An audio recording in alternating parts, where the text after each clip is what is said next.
my name is Mady and I'm going to be teaching you all about poetry. We're going to be covering Elizabethan literature with good Sir Shakespeare and his ilk. From there, we're going to move on to the Romantics, which are just fascinating, really. Then to the Victorian Age, to children's poetry of the Victorian era, and to the 20th century poets, my favorite.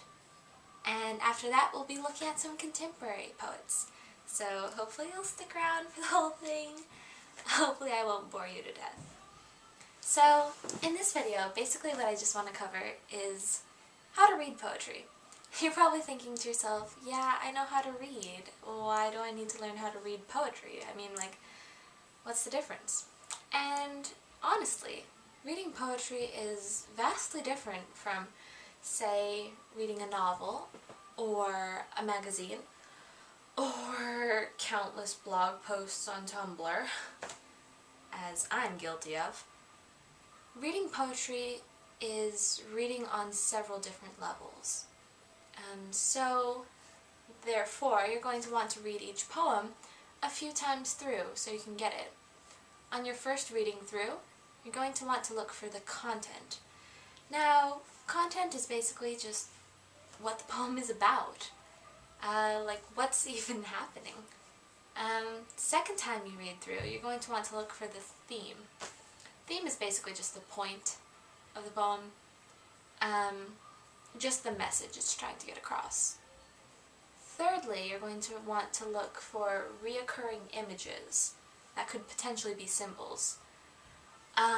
So say you're reading a poem and it mentions birds 3 times. Now, anytime a poem mentions anything 3 times, you definitely want to write that down, Google that shit, because that stuff's important. Look up symbols using the internet.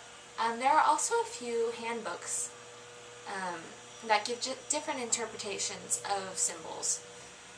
And it's basically just like a thing that pops up in the poem more than once. And that can really, really help your understanding of the poem to know the secret meaning underneath. Now, why symbolism even happened was because in the past, if you wanted to say something, you couldn't just say it out loud, or else, you know, like, some angry king would chop your head off. So, in France, they developed symbolism, which was just a really good way to get across secret meanings. Mostly just stuff about the government, you know, go figure. Yeah, but actually it's still widely used today. So there are also a few literary terms I'm just gonna go over. Symbolism is the first one, obviously, and you know what that is now. The next is simile. Now, a simile is comparing 2 things using the word like or as. For example, you could say, the fox was as orange as the setting sun. Or, you know, something like that. Similar to a simile is a metaphor. Now, a metaphor is a bit trickier than a simile. It compares 2 unlike things without using like or as. Usually using the words is, or was, or stuff like that. Like saying, the fox was a shadow in the night. You know, stuff like that. Metaphors also go along with symbolism. They're often intertwined. Now, I also want to tell you about sonic devices, which are not related to the doctor's screwdriver, sadly. Sonic refers to hearing and sound. So basically these are just very auditory ways that a poem will catch your attention. One such way is through repetition.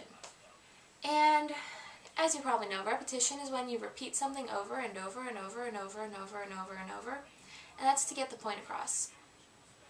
In poems, they often repeat different phrases throughout the poem. When it's repeating a phrase, it's called Anaphora, When it's repeating a single word, that's just called repetition. So, next would be alliteration, another sonic device. Another sonic device, which is basically words that begin with the same sound. So if you've ever tried a tongue twister when you were a kid, it's like that, like she sells seashells by the seashore. See, it's the repetition of the s and sh sounds at the beginning of the words. And in a written poem, that makes the reader really slow down. It can be used to make the poem sound very funny or very serious, actually, as you read through, because it makes you slow down and absorb the information more carefully. Another example of a sonic device is the use of punctuation, and that might seem kind of odd to you, but periods and commas and line breaks, they stop your reading. They slow your reading down, and that creates a real rhythm and cadence. So I always suggest that when you're reading a poem for analysis, you read it out loud to just hear how it sounds. It's actually really important. That way you can see how the sonic devices are all working to add to that tone and theme that the poem is trying to get across. So yeah, throughout this course I'll be assigning different poems. And so for the next one, I just want you to read Shakespeare's sonnet, Shall I Compare Thee to a Summer's Day? I believe it's sonnet 41, but don't quote me on that. Yeah, we're just going to be analyzing Shakespeare's use of sonnets and other sonic devices that he uses to make his meaning more clear, and the context behind the poem and other fun stuff like that, so stay tuned. Now, I am probably going to go tumble. Bye!